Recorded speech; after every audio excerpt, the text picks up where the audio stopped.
Hey, what's up, Lemonades? Another day, another reason to smile. This is X2F giving you once again another slice of your lemon.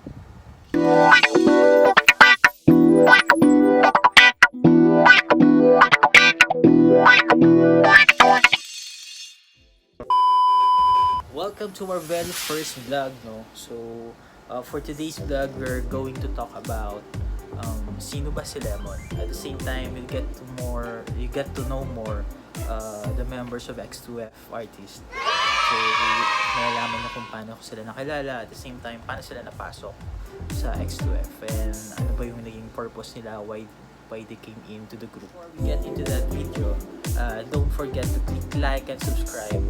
And of course, hit that notification bell for you to be updated on our regular vlogs.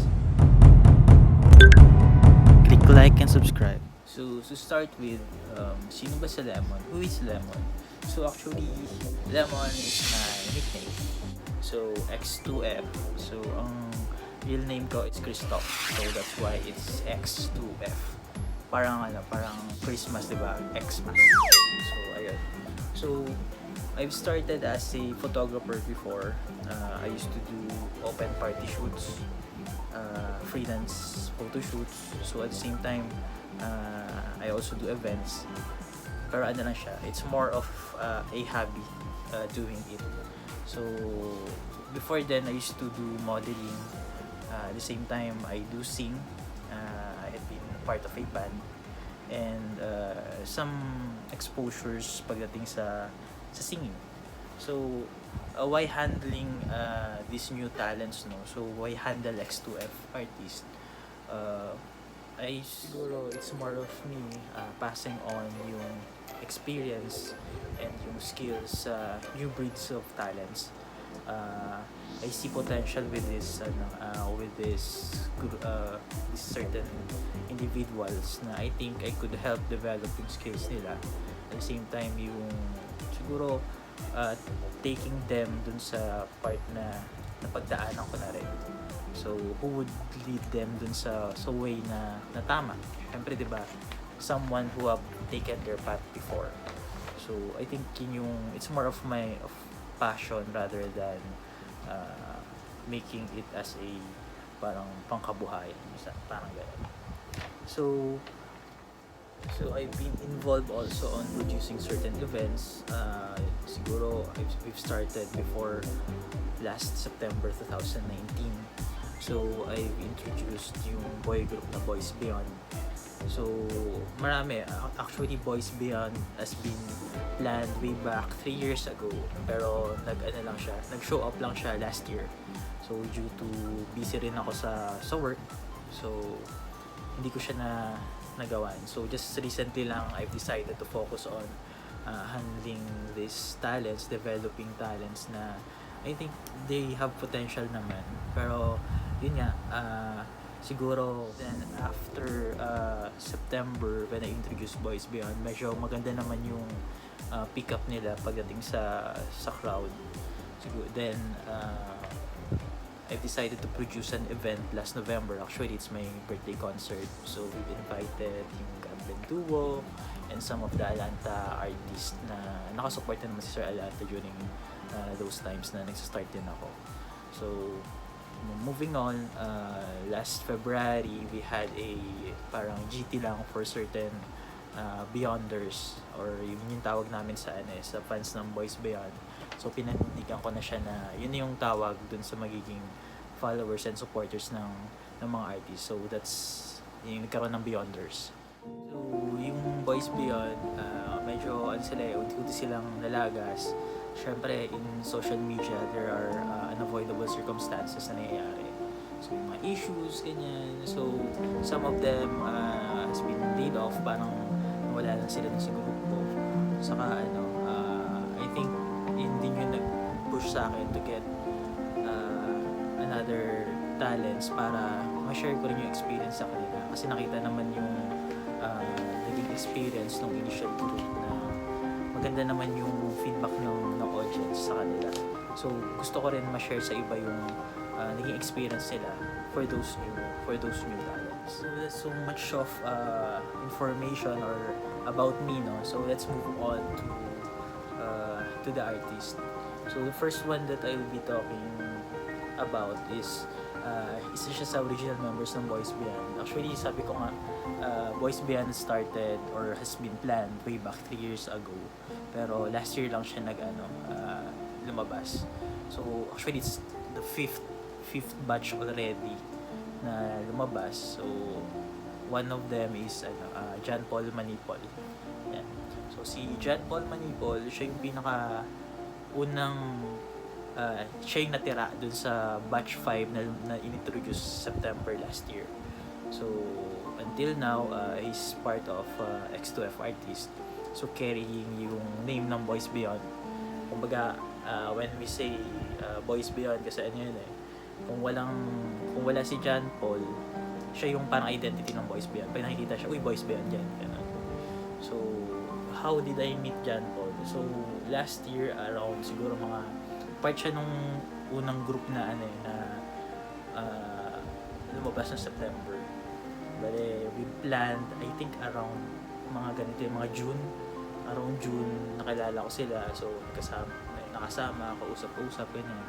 So, sabi nila sa akin, why not push through with the boy group na you plan way back 3 years ago.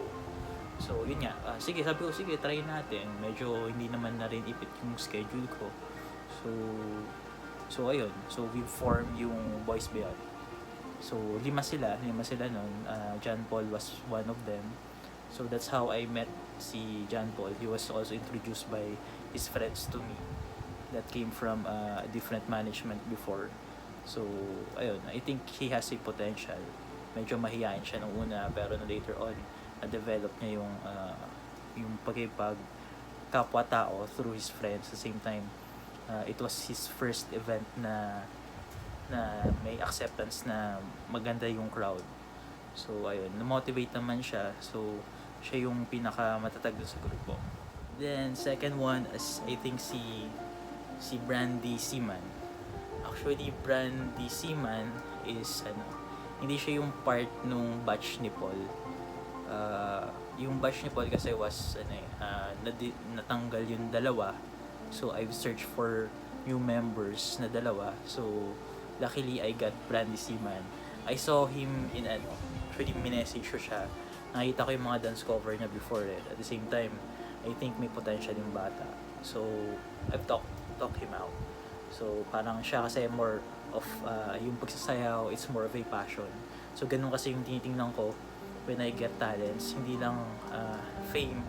Kasi iba, gusto mag-artist kasi fame, pera, babae, ganyan. Pero that's only, parang side lang yun ng benefits nun It's more of you doing things na happy ka. Kumbaga, when you have that talent, you showcase that talent, it's not, hindi lang siya basta pampasikat lang. It's more of you doing it kasi gusto mo siya at nakapagpasaya ka ng kapwa mo. So that's, I think yung nakita kay Brandy. So, yung initial performance nila last September, he was part of it. He performed in September 19. At the same time, nung birthday concert, kala namin hindi na siya makakasama kasi na-dengue siya. I think nagkasakit siya that time.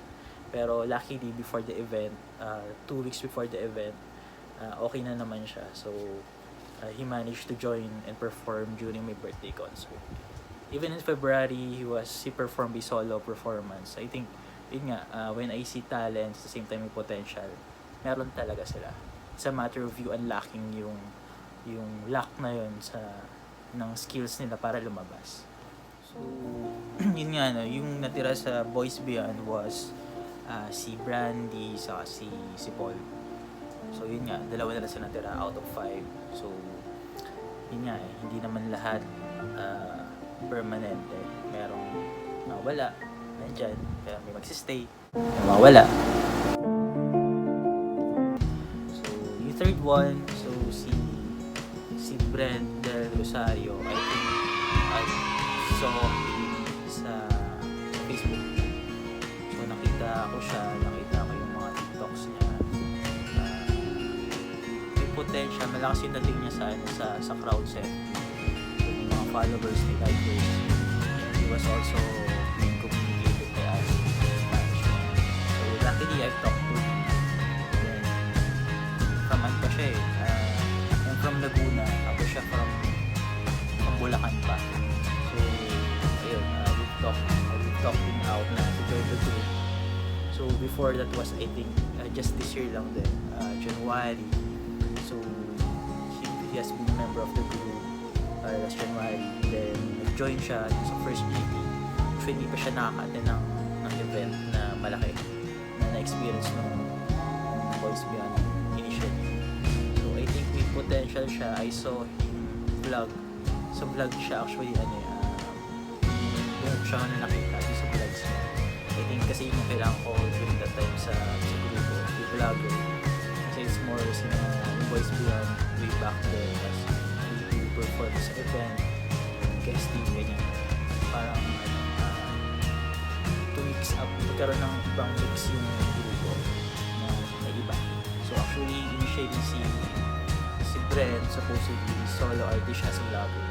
Pero pinasok siya sa Boys Beyond to perform. If ever may guesting, they will be 3 on the group.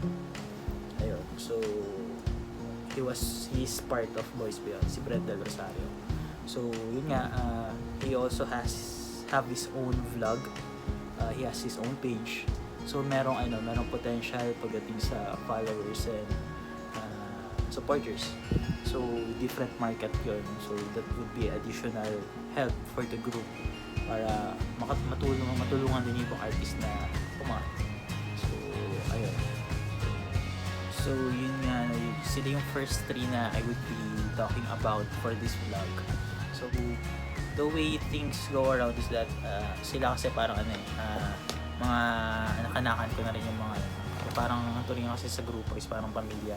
Even with, I also have a group of models, I call them icons.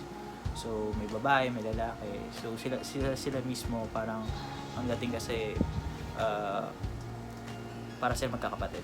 Ganun kasi yung training ko sa kanila na dapat turingan nila is magkakapatid. Siyempre kung merong relationship within the group, it's quite awkward. Especially parang kung professionalism yung titingnan, hindi siya appropriate. Example, nagkaroon ng LQ yung dalawa, medyo syempre affected yung grupo. So I have to manage those kind of things within the group. So they know their limitations when it comes to how they treat each other. At the same time, kung paano yung relationship pagdating sa grupo. So it's more of a family type kind of thing.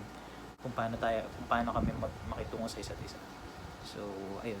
Actually, there are 7 main artists. So, yun nga, as mentioned kanina, si John Paul, si Brandy, si Brent. I still have Sarah, Annie, Rico, and Rahim.